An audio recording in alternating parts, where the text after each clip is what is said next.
Training Team Vietnam, AATTV, but better known as the Team. This is an AATTV shoulder patch.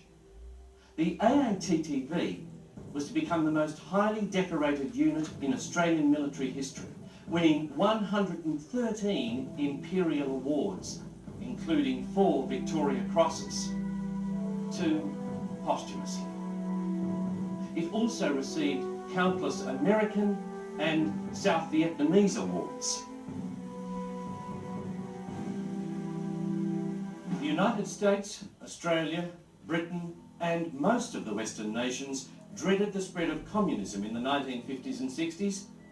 It was feared that if the communists won control of Vietnam, then Malaya, Thailand, Burma and Indonesia would be in danger of becoming communist too. It was named then as the domino theory.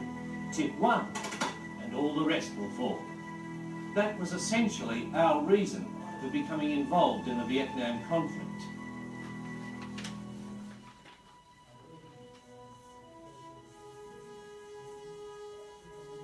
The first Australian soldier to die in Vietnam was AATTV Sergeant William Hackey.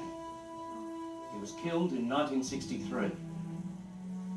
The following year, the AATTV doubled in number to 60 men, and a squadron of RAAF Caribou transport aircraft was deployed. By this time, the war was escalating dangerously, and in November 1964, the Australian government announced the introduction of selective compulsory service, conscription. At the age of 20, young men were required to register for military service. They were then subjected to a ballot based on their date of birth.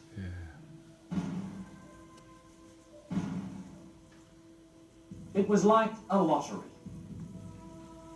If the marble with your birth date was drawn from the barrel and it matched your registered name, you were compelled to become a full-time member of the Australian Army supplement for 2 years, following which you had to spend 3 years part-time in the CMF or Army Reserve. Draftees were known as National Servicemen, or NASHOs in the Australian vernacular. The call-up was to begin in mid-1965, and 4,200 national servicemen were required by the end of that year. NASHOs ultimately represented a quarter of the Australians serving in Vietnam, and all were identified by the number 7 as the second digit in their army number. Conscription became a highly divisive issue in Australia, and it fueled the debate about our presence in Vietnam in the first place. Some chose not to register for the ballot. Others chose jail rather than military service. The first national serviceman to be killed in Vietnam was Private Errol Nowak, and his mates named a street in their battalion lines at Nui Dat in his honour.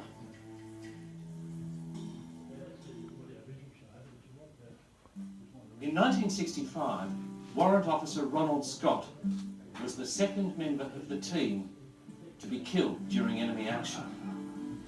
He died from wounds received while accompanying a South Vietnamese battalion in an operation in Quang Tin province. All members of the team